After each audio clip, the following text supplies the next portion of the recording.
रात का वक्त था, तकरीबन 2:17। ट्रेन धीमी रफ्तार से अंधेरे को चीर रही थी। बाहर कुछ नजर नहीं आ रहा था सिवाय दूर दूर तक फैले हुए अंधेरे के। कभी कभी कोई खंभा, कोई झाड़ी एक झटके के साथ पीछे रह जाता। अयान खिड़की के पास बैठा हुआ था। उसके हाथ में टिकट था जो वो बार बार देखता और फिर जेब में डाल देता। दिल बेचैन था, लेकिन वजह खुद उसे भी ठीक से समझ नहीं आ रही थी। ये सफर उसके लिए आम सफर नहीं था। वो कई सालों बाद इस रूट पर वापस आ रहा था। कोच में गिनती के चंद लोग थे। कोई सो रहा था, कोई हेडफोन्स लगाए खिड़की से बाहर देख रहा था। लेकिन अजीब बात यह थी कि पूरा डब्बा इतना खामोश था कि ट्रेन के चलने की आवाज भी ज्यादा तेज महसूस हो रही थी। अयान ने मोबाइल निकाला। नेटवर्क वीक था। उसने टाइम देखा, फिर स्क्रीन बंद कर दी। अचानक ट्रेन ने तेज झटका लिया।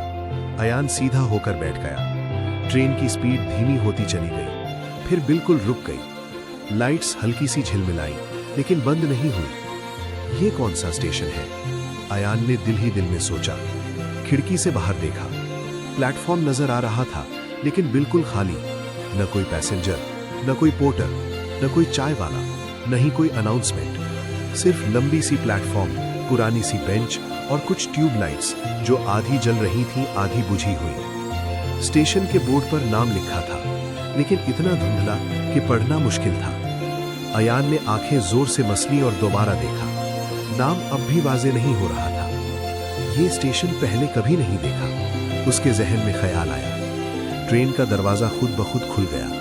एक ठंडी हवा का झोंका अंदर आया। ऐसी ठंडी जो सिर्फ सर्दी की नहीं, बल्कि किसी और चीज की भी थी। अयान के जिस्म में एक सहरन सी दौड़ गई। उसने आसपास देखा। कोई भी उतरने की तैयारी नहीं कर रहा था। जैसे बाकी लोगों को यह स्टेशन दिख ही नहीं रहा। यह बात और ज्यादा अजीब थी। अयान उठकर दरवाजे के करीब चला गया। प्लेटफॉर्म पर नजर डाली। दूर प्लेटफॉर्म के एक कोने में एक परछाई सी हिलती हुई महसूस हुई। वो शायद कोई इंसान था, या फिर सिर्फ उसकी आंखों का धोखा। उसने एक कदम आगे बढ़ाया, फिर रुक गया। उसके कान में अचानक एक हल्की सी आवाज आई, जैसे किसी ने उसका नाम लिया हो। अयान। उसने पलटकर पीछे देखा। कोच में कोई उसकी तरफ नहीं देख रहा था। दिल तेज तेज धड़कने लगा। उसने दोबारा बाहर देखा। प्लेटफॉर्म पर अब कोई भी नहीं था। सिर्फ एक चीज नजर आ रही थी, स्टेशन के बोर्ड पर लिखा हुआ नाम, जो अब धीरे धीरे वाज़ेह होता जा रहा था।